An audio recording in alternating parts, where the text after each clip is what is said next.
Hermanos, en esta unidad vamos a hablar sobre lo que creemos acerca de la salvación, es decir, sobre la soteriología, que es la teología de la salvación. Para empezar, vamos a analizar algunos términos claves. La primera, la más amplia, es expiación. Esta palabra se usa en teología para describir el restablecimiento de la relación entre Dios y los pecadores. En su significado original, tanto en hebreo como en griego, se entiende como reconciliación. La expiación tiene dos aspectos, uno personal y otro judicial. En lo personal significa que ya Dios ha cancelado la separación que teníamos con su presencia. Como dice Isaías 59:2, pero vuestras iniquidades han hecho división entre vosotros y vuestro Dios, y vuestros pecados han hecho ocultar su rostro de vosotros para no oír. Todo eso ha quedado entonces revocado. En lo judicial, Dios como juez justo no puede ignorar nuestro pecado. Por eso, en su amor, decide absolvernos a través de Jesucristo. Romanos 5:8 dice, mas Dios muestra su amor para con nosotros en que siendo aún pecadores, Cristo murió por nosotros. Vamos a meternos ahora un poquito más en detalle con toda esta teología de la salvación, de la expiación. Vamos a hablar de propiciación, que viene del término propiciare, que significa volver favorable. En el Nuevo Testamento se usa exclusivamente para hablar de la acción de Dios al manifestar su misericordia. Romanos 5:8 nos dice que Dios tomó la iniciativa y entregó a su Hijo como propiciación de nuestros pecados. ¿Sí? Y además en Romanos 3, 24 y 25 dice, siendo justificados gratuitamente por su gracia mediante la redención que es en Cristo Jesús, a quien Dios puso como propiciación por medio de la fe en su sangre para manifestar su justicia a causa de haber pasado por alto en su paciencia los pecados pasados. Impresionante, ¿verdad?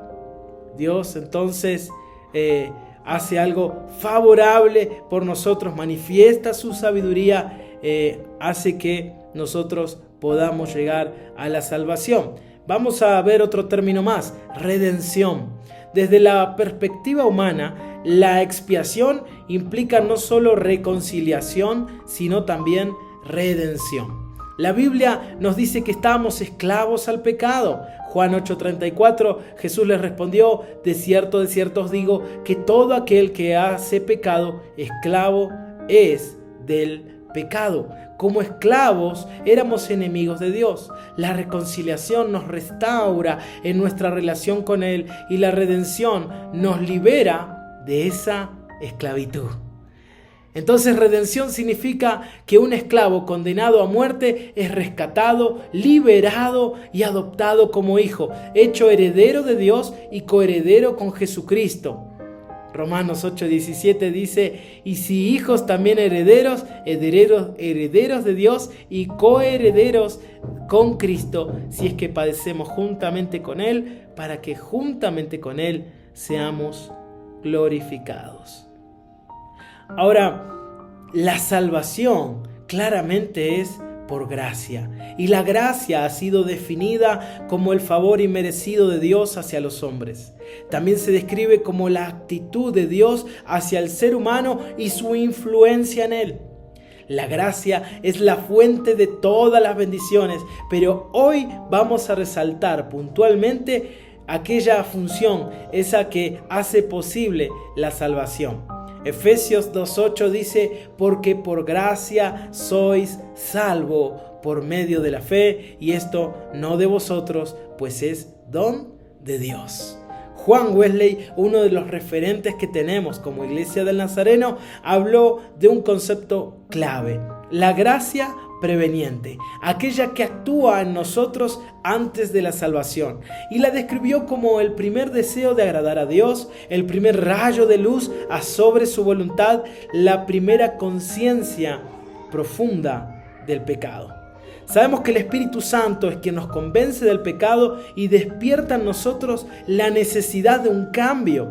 Juan 16:8 dice, cuando Él venga, convencerá al mundo de pecado, de justicia y de juicio. Esta gracia preveniente capacita al pecador que por sí solo está muerto en sus pecados. ¿Para qué? Para escuchar el llamado del Evangelio, arrepentirse y creer en Jesucristo. La salvación es por la gracia de Dios, pero no está restringida a un grupo arbitrario, limitado. Es para toda la humanidad. 1 Timoteo 2:4 dice, el cual quiere que todos los hombres sean salvos y vengan al conocimiento de la verdad.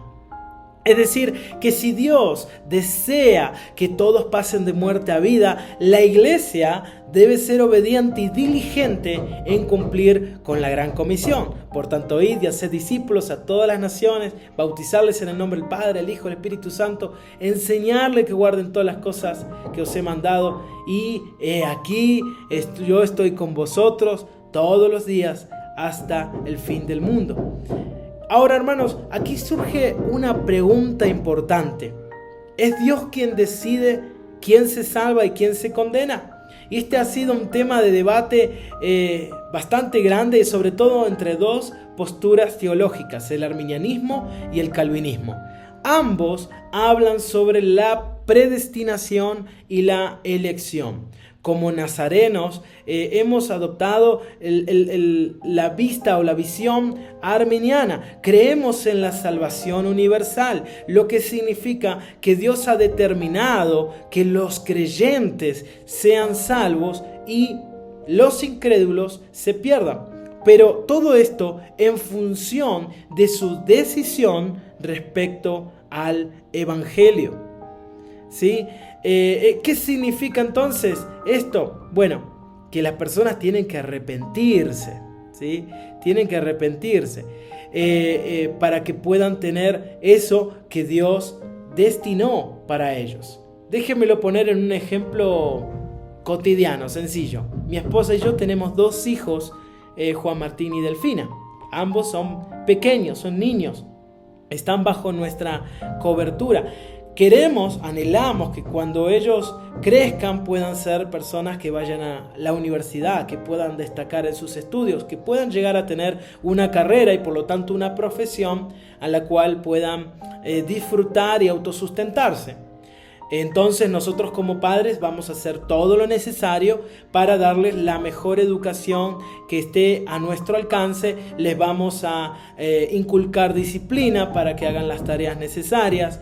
Vamos a instarles a estudiar, etcétera, etcétera, etcétera. Lo que todo padre y madre le gustaría que sus hijos tengan. Y cuando llegue el momento nos gustaría que elijan una carrera y puedan graduarse de la misma. Ahora bien, esa es, entre comillas, la predestinación que nosotros estamos marcando para sus vidas. Pero a la verdad, al momento que llegue el momento de su adultez, de su juventud, ellos van a tener que tomar la decisión.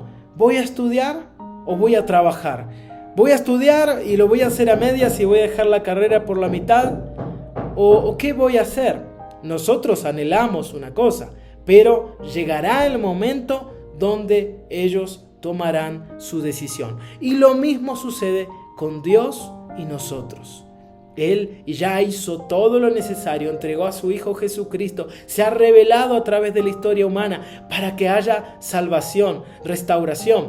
Pero eso estará sujeto a la decisión de tomar ese regalo, esa oportunidad o de rechazarlo. Para ello está la clave del arrepentimiento. ¿Y qué significa arrepentirse? Arrepentirse es un cambio sincero y completo en la mente respecto al pecado. En Hechos capítulo 17 y 30 dice: pero Dios, habiendo pasado por alto los tiempos de ignorancia, ahora manda a todos los hombres en todo lugar, ¿qué cosa? Que se arrepientan. Este cambio solo es posible cuando hay fe, que no es solamente creer en Dios, sino confiar en Él con una seguridad total. Por eso está ese versículo tan precioso de Juan 3:16, que Dios amó al mundo de tal manera, ¿no?, que dio a su Hijo unigénito para que todo aquel que en Él cree no se pierda, sino que tenga vida eterna. Ese creer es, en definitiva, fe. Y la fe es depender de Jesús, seguirlo en obediencia y entregarle todo. Así, la fe y el arrepentimiento van de la mano para que entonces la expiación se haga real en nuestra vida. Vamos a avanzar en estos últimos conceptos que tienen que ver con nuestra nueva vida en Cristo. Este cambio trae consigo transformaciones tales como, por ejemplo, la justificación. La justificación. Este concepto fue clave para Martín Lutero. Se refiere al acto benigno de Dios mediante el cual nos declara justos y nos libra de toda culpa y condenación. Como dice Romanos 3:26, dice, con la mira de manifestar en este tiempo su justicia, a fin de que Él sea el justo y el que justifica al que es de la fe de Jesús. Impresionante pasaje, ¿verdad? El justo, también dice, por la fe vivirá.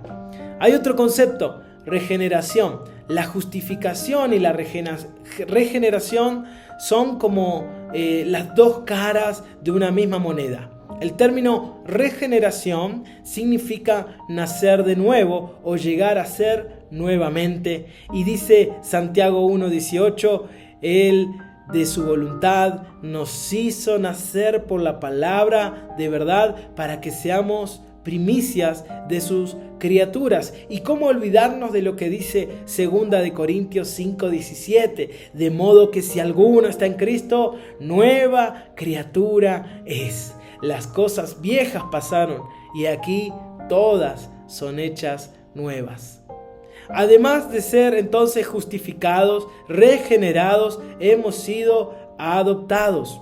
Y saben, el teólogo Orton Willy define la adopción como el acto por el cual, al ser justificados en Cristo, somos recibidos en la familia de Dios y restaurados en nuestros privilegios como hijos.